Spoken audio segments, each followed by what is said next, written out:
Bienvenue à vous sur votre chaîne pour écouter la leçon de cette semaine. Que Dieu vous bénisse déjà grandement. Le titre de la leçon pour cette semaine, Aimez le Seigneur votre Dieu. Mes frères et sœurs, Deutéronome 6, versets 4 à 5 dit clairement, Écoute Israël, l'Éternel, notre Dieu, est le seul éternel. Tu aimeras l'Éternel, ton Dieu, de tout ton cœur, de toute ton âme et de toute ta force. Amen. Ce verset fait partie de la liste des références de la lecture pour cette semaine et aussi le verset clé à mémoriser pour cette semaine, Deutéronome 6, verset 5. Tu aimeras l'Éternel, ton Dieu, de tout ton cœur, de toute ton âme et de toute ta force. Je peux vous confirmer que dans la religion juive, l'une des plus importantes prières est prise de Deutéronome 6.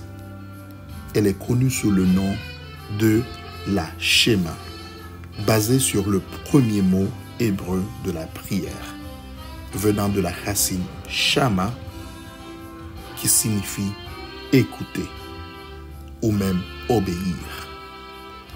Un mot qui apparaît encore et encore, non seulement dans Deutéronome, mais aussi tout au long de l'Ancien Testament.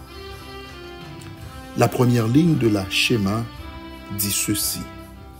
Shema Israël Adonai, Elohenu Adonai Echad.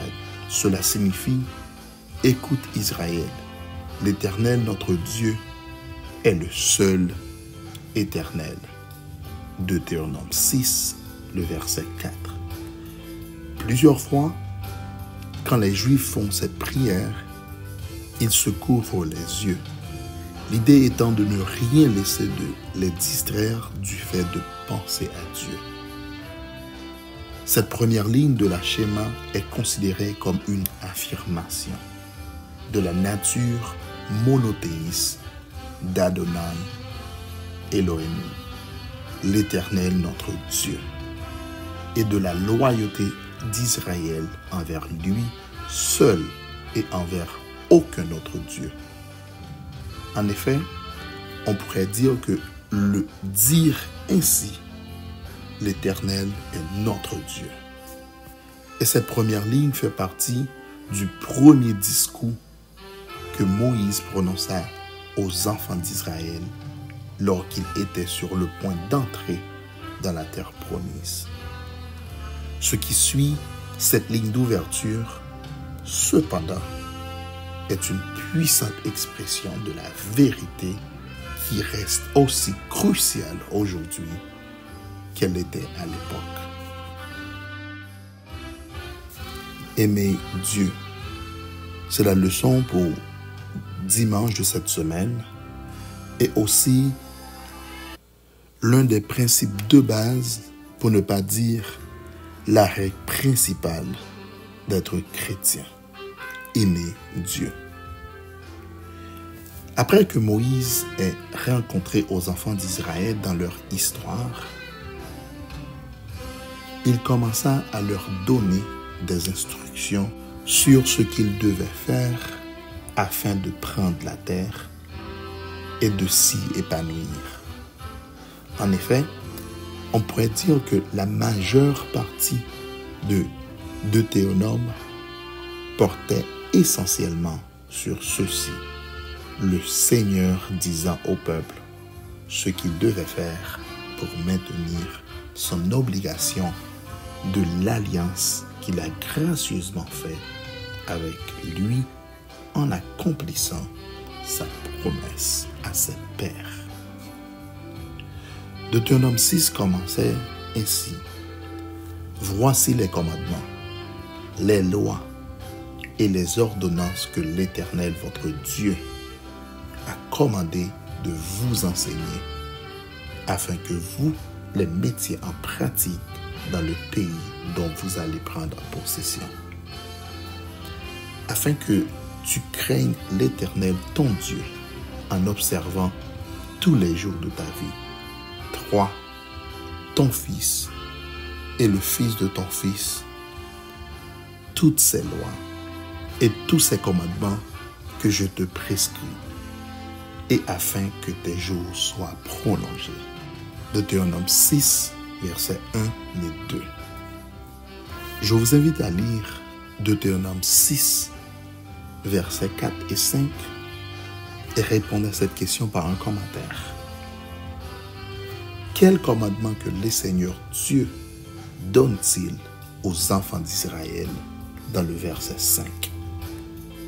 Et que cela signifie? Aimer le Seigneur ton Dieu de tout ton cœur.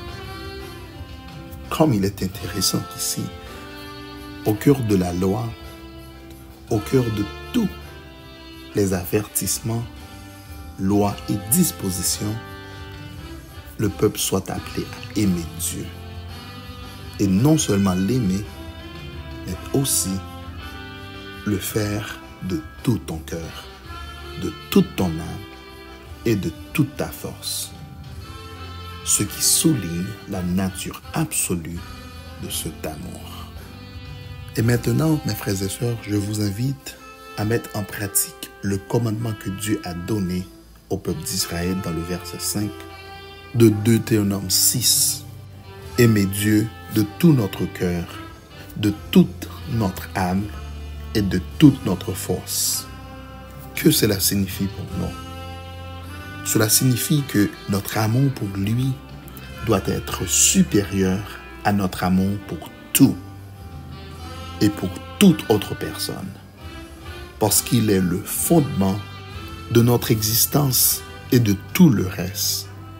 Notre amour pour lui devrait mettre notre amour pour toute autre chose dans une bonne perspective. En hébreu, le mot « ton » utilisé pour dire ton Dieu, ton cœur, ta force, est au singulier comme traduit en français. Oui, Dieu parlait au peuple de son ensemble. Mais l'ensemble n'est aussi fort que les parties. Le Seigneur veut que chacun de nous, bien qu'il fasse partie d'un corps plus grand, lui soit fidèle individuellement, et le fondement de cette fidélité devrait être notre amour pour lui, pour qu'il ait et pour ce qu'il a fait pour nous. Je vous invite à nous dire que signifie pour vous le fait d'aimer Dieu de tout votre cœur, de toute votre âme et de toute votre force. Avec un commentaire, cela nous fera le plaisir de lire ce que Dieu représente pour vous. Je vous remercie d'avoir écouté l'introduction de la leçon de cette semaine et je vous invite aussi de visiter notre chaîne un peu plus souvent pour enrichir votre âme dans le Seigneur Jésus-Christ. N'oubliez pas de partager et d'abonner si vous ne l'avez pas encore fait. Que Dieu vous bénisse dans sa grâce infinie.